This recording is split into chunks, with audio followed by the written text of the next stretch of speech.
बिस्मिल्लाहिर्रहमानिर्रहीम। अस्सलाम वालेकुम नाज़रीन, आप यूट्यूब चैनल देख रहे हैं, मैं इमरान ख़ान। नाज़रीन, सबसे पहले तो यह है कि पाकिस्तान के फार्म 47 के जाली वज़ीर आज़म को डोनाल्ड ट्रंप से हाथ मिलाने का मौका मिल गया। ये चंद सेकंड की वीडियो है, लेकिन इसके अंदर अगर आप देखें तो ऐसा लगता है कि शहबाज शरीफ साहब पूरा एक चिपक के वीडियो बनवाना चाह रहे थे।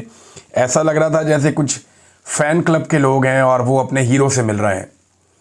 यानी कोई डेकोरम ही नहीं है। शहबाज शरीफ और इमरान खान में अगर आप मुवाजना करें, अव्वल तो मुवाजना बनता ही नहीं है। एक को एस्टेब्लिशमेंट ने उठा के ला के बनाया है खिलाफ तवक्को, ना कोई मैंडेट ना कोई वोट, लोगों ने मुस्तरद कर दिया, इसके बावजूद ला कर एस्टेब्लिशमेंट ने बिठा दिया। अब देखें, फ़र्क ये है ना कि इमरान खान में एक एतमाद था, इमरान खान साहब में एक ठहराव था। एतमाद ये था कि इमरान खान को पता था कि उसका अपना कद कितना है। इमरान खान को पता था कि मैं डेकोरम के साथ मिलूँगा, एक सेल्फ रिस्पेक्ट के साथ मिलूँगा आलमी लीडर्स को। उनके अंदर एक ठहराव था, कोई जल्दी नहीं थी, कोई हिजान नहीं था, एक बावकार तरीके से इमरान खान साहब मिलते थे। लेकिन ये कभी आपने गौर किया है, शहबाज शरीफ साहब या दीगर लोग जो जाते हैं मिलते हैं, ये आगे पीछे भागते हैं, हु हा हा हा, इधर से पकड़, उधर से बाजू पकड़, दूसरे का बाजू यहाँ से खींच, कोशिश करके इसका बाजू पकड़ लेते हैं, बॉडी लैंग्वेज अजीब तरीके से तेज़ बनाते हैं, और ये एक मसनूई तरीके से हंसते हैं, कह लगाते हैं और लोगों को जफ्फियाँ डालते हैं ज़बरदस्ती, जैसे नरेंद्र मोदी मिलता था। ये एहसास कमतरी की निशानी है। ये एक ऐसा लगता है खौफ है, एक उजलत है इनके अंदर, एक जल्दबाजी, इन्हें समझ नहीं आ रही है क्या करें। इमरान खान ने जो एक पैटर्न सेट कर दिया है ना, या जो एक क्लास सेट कर दी है, उसको ये मीट नहीं कर सकते, इन्हें ये मान लेना चाहिए। उसकी शख्सियत एक बावकार शख्सियत थी, वो एक कौमी हीरो भी है, लोग उसके फैंस हैं। आप ज़रा गौर करें ना कि जब डोनाल्ड ट्रंप इमरान खान को बाहर लेने के लिए आया और फिर अपनी अहलिया के साथ इमरान खान को मिला, और इमरान खान का चेहरा देखें, उसके अंदर कोई एक्साइटमेंट इमरान खान साहब ने शो नहीं की। बड़े बावकार अंदाज में, तहम्मुल के साथ और ठहराव के साथ इमरान खान साहब ने बात सुनी और बात की। लेकिन शहबाज शरीफ साहब को ऐसा लग रहा था जैसे कोई चीज़ हाथ से निकल जाएगी, छूट ही ना जाए मेरे से। एक खलबली तारी थी, एक अजीबोगरीब कैफियत थी शहबाज शरीफ की। तो ये कैफियत पूरे निज़ाम के ऊपर है, खाली शहबाज शरीफ पे नहीं है। और इस तरह की चीज़ों से ये कुछ विजुअल्स तो हासिल कर लेते हैं छोटे मोटे, लेकिन इससे ये इमरान खान बन नहीं पाएंगे। अब चाहे आप कहें इमरान खान की फॉरेन पॉलिसी कामयाब थी या नाकाम थी, शहबाज शरीफ की कामयाब है या नाकाम है, लेकिन मैं बॉडी लैंग्वेज की बात कर रहा हूँ कि शहबाज शरीफ की बॉडी लैंग्वेज जो है वो ये कुछ भी कर लें, ये इमरान खान का मुकाबला नहीं कर पाएंगे। नॉर्मल होकर अपना काम करें। माना कि इनकी हुकूमत जाली है, माना कि इनको जाली मैंडेट दिलवाया गया, ये वज़ीर आज़म नहीं है, लेकिन फिर भी क्योंकि फील्ड मार्शल साहब ने इनको इस सीट पे बिठा दिया है, लिहाजा अब काम करने की कोशिश करें, इमरान खान के फोबिया को अपने दिमाग से निकाल दें। मोहित पीरज़ादा साहब ने और हमारे एक और जर्नलिस्ट हैं, इन दोनों ने एक दावा किया, जहांज़ेब पराचा साहब और मोहित पीरज़ादा साहब। ये दावा ये है कि हुकूमत पाकिस्तान ने वाइट हाउस ट्रंप तक रसाई के लिए 42 करोड़ का मुआहदा अमरीकी फर्म से किया है। ये वैसे हैरत की बात है कि क्या कौम का पैसा इन कामों पे खर्च किया जा सकता है। बहरहाल ये एक दावा है। डोनाल्ड ट्रंप ने जनरल असम्बली से खिताब किया, और उनके खिताब के दौरान जो है सारी दुनिया के कान लगे हुए थे कि डोनाल्ड ट्रंप खिताब कर रहा है। ज़रा ये देखना बहुत ज़रूरी है कि डोनाल्ड ट्रंप ने क्या खिताब किया। ख़बरें और भी बहुत ज़रूरी हैं, लेकिन ज़रा डोनाल्ड ट्रंप पे गौर करना ज़रूरी है, क्योंकि वो दुनिया की सिमत का तयन करता है ना। सबसे तगड़ा मुल्क है इस वक्त, सुपर पावर। ज़्यादा देर तक रहेगा नहीं, जिस तरह के लक्षण हैं इनके या जिस तरफ ये चल रहे हैं, ज़्यादा देर तक रहेंगे नहीं। ऐसा लगता है कि ये शिप अब नीचे की तरफ जाएगा और एशिया से चाइना आगे बढ़ेगा। इकॉनमी तो उसने अपनी बहुत बड़ी कर ली है, फ़ौज भी बहुत बड़ी कर ली है, तो रफ्ता रफ्ता अगर उसके इत्तेहाद बड़े हो जाते हैं तो फिर चाइना लीड कर सकता है वर्ल्ड को आने वाली दहाइयों में। और ये कोई 1-2 साल में होने वाला काम नहीं, बहुत टाइम लगेगा। डोनाल्ड ट्रंप ने अक़वाम मुत्तहिदा की जनरल असम्बली में आलमी रहनुमाओं के सामने बड़ी धुआंधार एक तकरीर की है। डोनाल्ड ट्रंप ने खुलकर बात की और फ़लस्तीन की रियासत को तस्लीम करने के हवाले से उन्होंने एक मौक़िफ़ भी दिया। फ़लस्तीन के हवाले से डोनाल्ड ट्रंप ने कहा कि जिन रियासतों ने हाल ही में फ़लस्तीन को तस्लीम करने का ऐलान किया है, इनमें फ़्रांस भी शामिल है। वो हमास के दहशतगर्दों को इनाम दे रहे हैं। यानी फ़लस्तीन को तस्लीम करने की डोनाल्ड ट्रंप ने मुखालफत की है, और इसी डोनाल्ड ट्रंप को पाकिस्तान के फील्ड मार्शल ने मुलाकात के बाद हुकूमत से कहलवाकर अमन के नोबेल प्राइज़ के लिए नामजद भी करवाया है।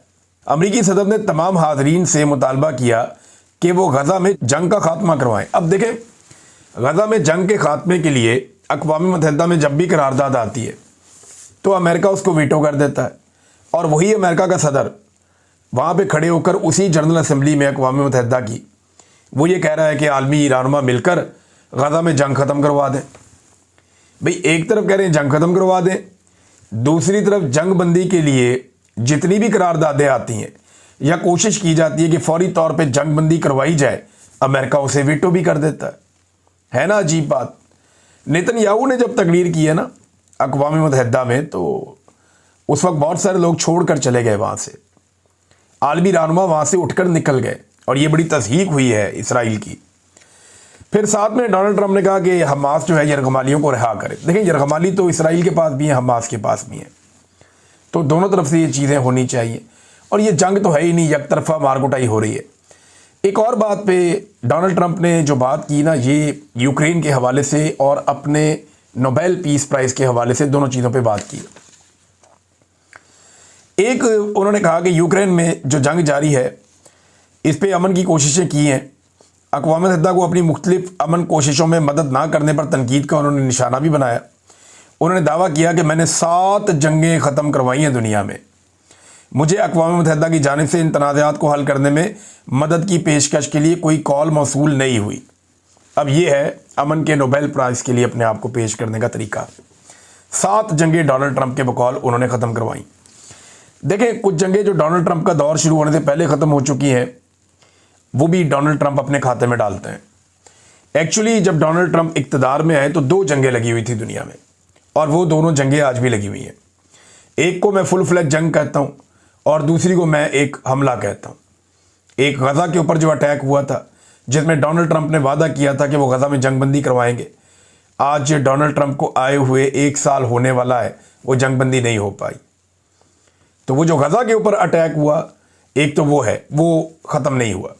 दूसरा, रशिया और यूक्रेन की लड़ाई चल रही थी जब डोनाल्ड ट्रंप इक़्तिदार में आए, वो लड़ाई अभी भी चल रही है और लड़ाई ख़त्म नहीं हो पाई। तो फिर डोनाल्ड ट्रंप ने कौन सी जंग रोकी? बाकी तो झड़पें थी, यहाँ एक ईस्ट एशिया में हो गई, एक पाकिस्तान और इंडिया के बीच में हो गई, और उसमें पाकिस्तान ने इंडिया के तैयारे गिरा दिए, इंडिया को भी सुकून हो गया, अच्छा हुआ। साथ में एक जो है यहाँ पे अज़रबैजान और आर्मीनिया की वो क्लेम करते हैं, वो तो पुरानी लड़ाई थी, वो तो आर्मीनिया हार चुका, अज़रबैजान जीत चुका, बहुत पुरानी बात है। तो डोनाल्ड ट्रंप क्लेम ज़्यादा का कर रहे हैं। अब सुपर पावर का प्रेसिडेंट है, वो कह सकता है, दुनिया सुन भी लेती है। बहरहाल उन्होंने ये भी कहा कि मैं समझता हूँ कि यूक्रेन का तनाज़ा हल करना आसान है। पहले मैं लगता था मुझे ऐसा, क्योंकि मेरे पुतिन के साथ अच्छे ताल्लुकात थे। उन्होंने यूरोपीय यूनियन के जो ममालिक हैं उन्हें मुखातिब करते हुए कहा कि यूरोप को रूस से तेल ख़रीदना बंद कर देना चाहिए, ये शर्मनाक है। लेकिन जो यूरोप को तेल मिलता है ना, वो रशिया से सस्ता मिलता है, क्योंकि रूस यूरोप के बिल्कुल करीब है। यूरोप के और रशिया के बीच में यूक्रेन है।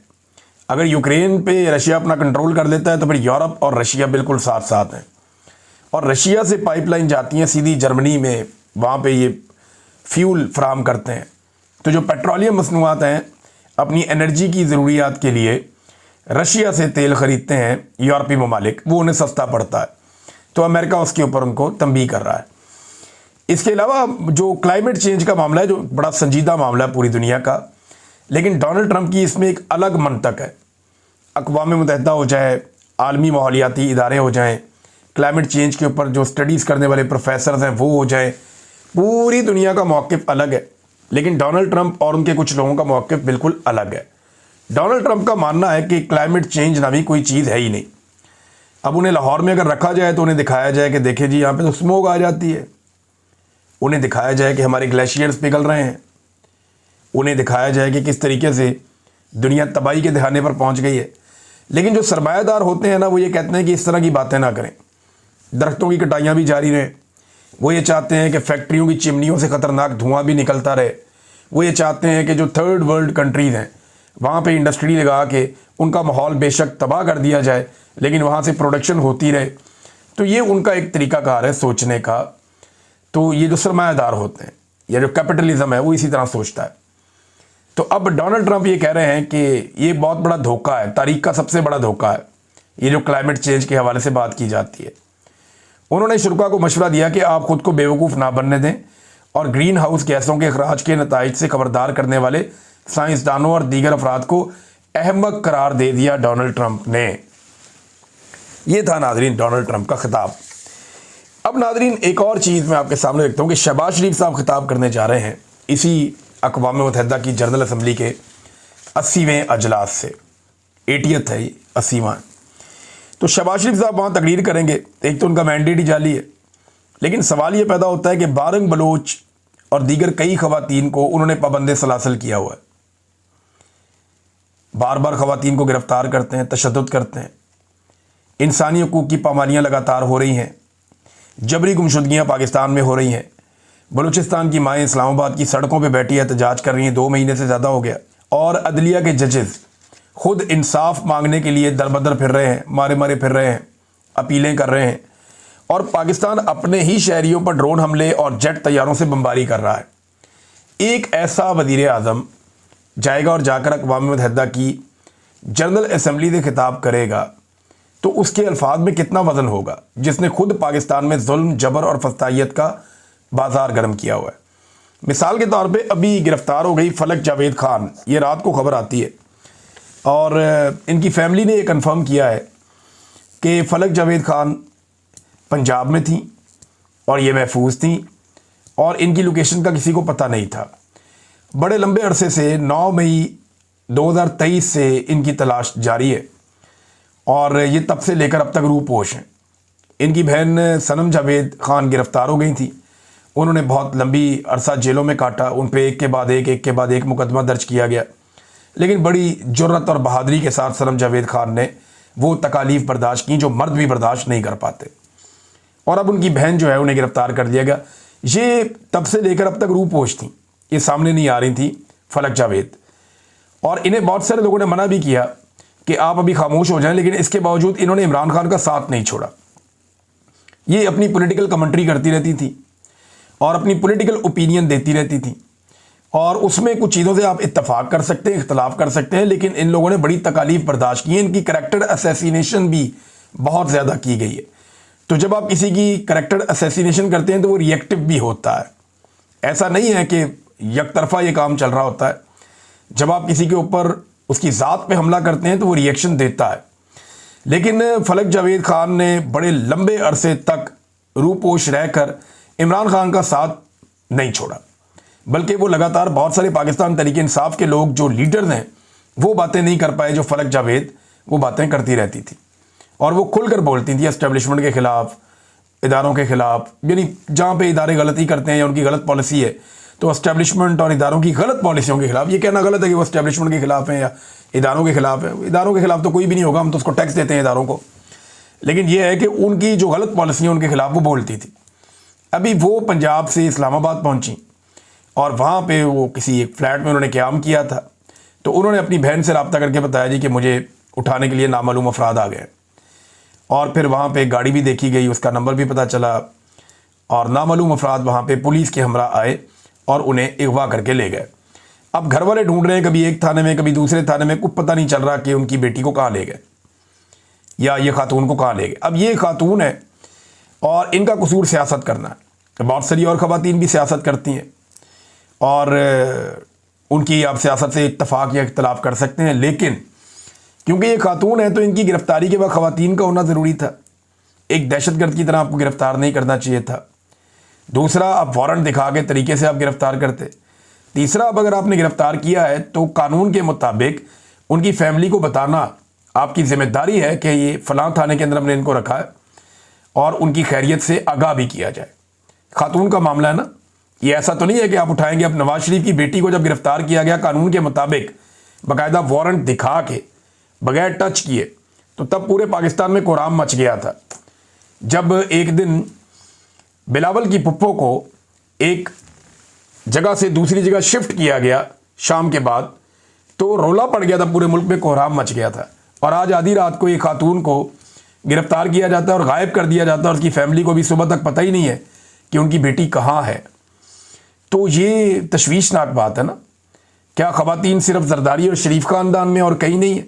तो यही शहबाज शरीफ अब जाके वहाँ पे खिताब करेगा। वैसे अब इनको अदालत में पेश करना चाहिए हर सूरत में, और बज़ाहिर दिखाई देता है कि जितनी कोशिश की है इनको गिरफ़्तार करने के लिए रियासत ने, शायद ये जल्दी बाहर ना आए, लेकिन इनकी बहन ने जितनी जुर्रत और बहादुरी के साथ सख्ती काटी है, और उम्मीद सारे यही कर रहे हैं कि ये भी बड़ी जुर्रत के साथ इस सख्ती को बर्दाश्त कर लेंगी। और अब फलक जावेद खान जो है ये कहाँ है? अभी जब मैं वीलॉग कर रहा हूँ अभी तक हमें इसका आइडिया नहीं है। नाज़रीन, कुछ लोग ये प्रोपेगेंडा कर रहे हैं कि पाकिस्तान अपने जो मिसाइल्स और कुछ एटमी असासे सऊदी अरब में मुंतकिल कर रहा है। ये झूठ है, ऐसी कोई बात नहीं है। जो लोग ये बातें कर रहे हैं ना, वो बिला वजह ज़मीन आसमान के कलाबे मिला देते हैं। ऐसा हो भी नहीं सकता। पाकिस्तान ने अपने मिसाइलों की जो रेंज है वो मुशर्रफ दौर में जो साइंटिस्ट थे जो मिसाइलों पे काम करते थे, उनके इंटरव्यूज़ के मुताबिक जानबूझकर इतनी रखी कि इसराइल को उनसे ख़तरा ना हो। ये मैं आपको वो बात बता रहा हूँ जो बाकायदा वो साइंटिस्ट कह चुके हैं। तो अगर पाकिस्तान अपने मिसाइल ले जाके सऊदी अरब में रखेगा तो ये ऐसी चीज़ तो नहीं है कि आप एक ब्रीफकेस में डाल के ले जाएंगे, ऐसा तो नहीं है। तो इस किस्म की अफवाहें फैलाई जा रही हैं जो गलत हैं। ऐसा कुछ नहीं है। ना हमारे मिसाइल सऊदी अरब जा रहे हैं, ना हमारे एटमी असासे सऊदी अरब जा रहे हैं, और ना कोई ऐसी चीज़ हो सकती है, क्योंकि इसराइल को ख़तरा हो ये अमेरिका कभी भी बर्दाश्त नहीं करेगा। आपने डोनाल्ड ट्रंप की तकरीर सुन ली, वो इसराइल के लिए और उसके हक़ में ही तो थी, और वो हर दफ़ा वीटो भी कर देते हैं। तो ये सिर्फ कहानियाँ हैं और झूठ है और प्रोपेगेंडा है, और पाकिस्तान के ख़िलाफ़ इन चीज़ों को मुस्तकबिल में इस्तेमाल किया जा सकता है। लिहाजा जो नादान दोस्त हैं वो ऐसी हरकतें और बातें करने से बाज रहे हैं। इमरान खान की बहनों को कल इमरान खान साहब से फिर नहीं मिलने दिया गया, मगर पंजाब असम्बली के अरकान बहुत बड़ी तादाद में और टिकट होल्डर्स वहाँ पर पहुँचे। उन्होंने इज़हार यकजहती किया। आलिया हमजा साहिबा ने वाकई डट कर पंजाब के अंदर जो है अपोजिशन की है। ऐसे हमने पहले देखा नहीं था, लेकिन आलिया हमजा साहिबा ने बड़ा बढ़ चढ़ के काम किया है, पार्टी को अकाउंटेबल किया है, पार्टी में कोशिश की है कि दोबारा से एनर्जी भरी जाए, जो लोग मायूस थे उनको उम्मीद दिलाई है। और अब पंजाब में आप लगातार एक्टिविटीज़ देखते हैं जो आपको माजी में कम कम मिलती थी। 27 तारीख के नादरीन जलसे की तैयारी की जा रही है पाकिस्तान तहरीक इंसाफ की जानिब से। पाकिस्तान तहरीक इंसाफ का दावा है कि इमरान खान साहब की कॉल पर पूरा पाकिस्तान उमड़ आएगा और बहुत बड़ी तादाद में लोग 27 तारीख के जलसे में शिरकत करेंगे। मगर दूसरी जानिब खैबर पख्तूनख्वा की हुकूमत ने, ये मैं इसलिए इसके साथ जोड़ रहा हूँ कि वहाँ जो सेंटिमेंट्स हैं वो तीरा के वाक़े के साथ है। अभी तक वादिय तीरा में होने वाले कत्लेआम पर खैबर पख्तूनख्वा की हुकूमत ने कोई FIR दर्ज नहीं की और ना ही कोई इंक्वायरी करवाई है। अब लोग जो है वो ये मुतालबा कर रहे हैं कि FIR भी दर्ज की जाए और इंक्वायरी भी करवाई जाए। महर शराफत कसूरी साहब जो हैं उन्होंने बड़े ज़बरदस्त कुछ आइडियाज़ दिए हैं पाकिस्तान तहरीक इंसाफ को। अब ये आइडियाज़ इतने तगड़े हैं कि मैंने कहा मैं यहाँ पे इसको पढ़ के ज़रूर सुनाऊँ, और मेरिट के ऊपर, क्योंकि ये जो आइडियाज़ हैं ये ज़बरदस्त हैं और पाकिस्तान तहरीक इंसाफ के लिए महर शराफत ने ये आइडियाज़ दिए। उन्होंने कहा जी मेरी गुजारिश है, 2-3 तजावीज़ हैं, इनके ऊपर अमल किया जाए, और ये जलसा पूरे पाकिस्तान का जलसा होना चाहिए। हर सूबे से, हर जगह से लोग काफ़िलों की सूरत में पेशावर के लिए जाने चाहिए और वहाँ पहुँचें, ताकि ये इज्तिमा पूरे पाकिस्तान की आवाज़ बने, ना कि सिर्फ एक सूबे की। पहली तजवीज़ वो ये कह रहे हैं कि जो लोग हकीकी आज़ादी की जद्दोजहद में 9 मई में 26 नवंबर को ड्रोन हमलों में शहीद हुए हैं, उनकी तस्वीर के साथ लोग जलसागाह में आएँ और उनकी तस्वीर दिखाएं कि 9 मई पे, 26 नवंबर पे, और उसके बाद जो लोग शहीद हो गए ड्रोन हमलों में, ये उनकी तस्वीरें हैं, जो बच्चे शहीद हो गए उनकी ये हैं, तो हम उनके साथ इज़हार यकजहती करते हैं। बड़ा अच्छा आइडिया है। दूसरा उन्होंने कहा जी कि इमरान खान साहब के हुक्म पर इस फ़िरौनी निज़ाम और मौजूदा फस्तायत के ख़िलाफ़ जो कुछ भी हो रहा है ये जलसा उसी सिलसिले में है। तो दूसरी तजवीज़ उन्होंने दी कि स्टेज और जलसागाह पर MNAs की, MPAs की, वज़ीरों की, मुशीरों की या लीडरों की तस्वीरें लगाने की बजाय जेलों में जो कैद हैं पाकिस्तान तहरीक इंसाफ के लोग, उनकी तस्वीर लगाई जाए। जो कारकुनान है पाकिस्तान तहरीक इंसाफ के जिनके साथ बड़ा जुल्म हुआ, जो शोहदा हैं, उनका तस्वीर लगाई जाए। मिसाल के तौर पे ज़िल्ले शाह की तस्वीर से शुरू करें, और जो पाकिस्तान तहरीक इंसाफ के लोग कत्ल किए गए हैं, स्टेज के ऊपर जो बड़ा वाला बोर्ड लगता है उस पर बजाय इसके कि लीडरों की फ़ोटोएँ लगाएं, उसके ऊपर इमरान खान के अलावा उनके शोहदा की और वो लोग जो जुल्म और सितम बर्दाश्त कर रहे हैं उनकी तस्वीर लगाई जाएँ। वहाँ पे जिन लोगों को जबरी तौर पे लापता किया गया उनकी तस्वीरें लगाई जाएँ वहाँ पे स्टेज के ऊपर। उससे एक बड़ा इम्पैक्ट आएगा पूरी दुनिया में। तो ये भी बात उन्होंने बहुत ठीक की है, ताकि अवाम को बराह रास्त उनकी कुर्बानियों का एहसास भी हो। तीसरी तजवीज़ जो उन्होंने दी कि जलसे के इख्तिताम पे पूरा पंडाल जहाँ पे हज़ारों लोग मौजूद होंगे या हो सकता है बहुत ज़्यादा लोग मौजूद हों, तो ये तमाम लोग एक साथ अजान दें और फिर दुआ करवाएं शोहदा के दर्जात की बुलंदी के लिए और अल्लाह की मदद मांगें, इज्तिमाई दुआ एक करवाएं। और ये लम्हा पूरी दुनिया को बताएगा कि हमारी जद्दोजहद अल्लाह के नाम पर है, हमारी सियासत इक़्तिदार नहीं बल्कि कुर्बानी और ईमान का ऐलान है, जो इमरान खान साहब बातें करते हैं। तो ये तीनों बड़ी अच्छी तजावीज़ हैं मेहर शराफत साहब की। नंबर 1 कि जितने लोग जाएं वो तस्वीर शोहदा की साथ लेकर जाएं। नंबर 2, स्टेज के ऊपर जो बोर्ड है उसके ऊपर तस्वीर लीडरों की लगाने के बजाय या सरमायादारों की लगाने के बजाय या वज़ीरों मशीरों की लगाने के बजाय जो स्टेज है उसके ऊपर तस्वीर शोहदा की लगाई जाए, इमरान खान की लगाई जाए, या जो लोग तकालीफ बर्दाश्त कर रहे हैं जेलों में बंद हैं उनकी लगाई जाए। और तीसरा जो है वो पूरा पंडाल एक साथ अजान दे। इस जलसे में किसी एक मौके पर पूरा पंडाल अजान दे और इख्तिताम में एक दुआ भी करवाई जाए शोहदा के दर्जात की बुलंदी के लिए। तो ये ज़बरदस्त तजावीज़ है, इससे एक बड़ा माहौल बन सकता है। तो अब इसके ऊपर पाकिस्तान तहरीक इंसाफ ने फैसला करना, उन्होंने क्या करना और क्या नहीं करना, उन्हें और बहुत सारी जगह पे मुशावरत करनी भी पड़ती है। नाज़रीन, तीरा का एक मकामी लड़का है, उसने एक स्टेटमेंट दिया। उसके स्टेटमेंट पे मैं अपने वीलॉग का इख्तिताम करता हूँ। ये बड़ी तकलीफ़देह बात है जो उस लड़के ने कही। उसने बताया कि जब जहाज़ से बम गिराए जा रहे थे तो माँ ने अपने 3 माह के बच्चे को गोद में पकड़ के रखा हुआ था और बाप ने 18 माह के एक बच्चे को गोद में लेकर रखा हुआ था। बमबारी में चारों एक साथ शहीद हो गए। बाद में माँ और बच्चे के जिस्म और बाप और बेटे के जिस्म एक दूसरे से अलग नहीं हो रहे थे। वो इतनी हीट जनरेट होती है, ये इतने खौफनाक बम होते हैं कि वो आपस में उनकी बॉडी चिपक गई। वो कह रहे जी अलग नहीं हो रहे थे, इसलिए उनको एक साथ कब्र में दफन किया गया है।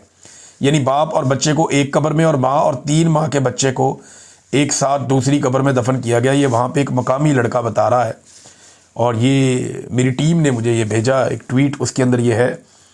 अब अगर ये है तो ये तो बड़ी खौफनाक इन्फॉर्मेशन है और बड़ी तकलीफ़देह है। नाज़रीन, गंदम के साथ जो इन्होंने किया मौजूदा हुकूमत ने, कम से कम $1.5 अरब की गंदम पाकिस्तान को इंपोर्ट करनी पड़ेगी। पाकिस्तान चंद मिलियन डॉलर के लिए भी तरसता है। $1 अरब के लिए हम 4-4, 5-5 चक्कर लगाते हैं दुनिया के इदारों के, और $1.5 अरब आपको कम से कम अब गंदम पे खर्च करना पड़ेगा। और ये वफाकी वज़ीर कह रहे हैं। अब तक के लिए इतने, अपना ख्याल रखिएगा, अपने इस चैनल का भी। अल्लाह हाफ़िज़।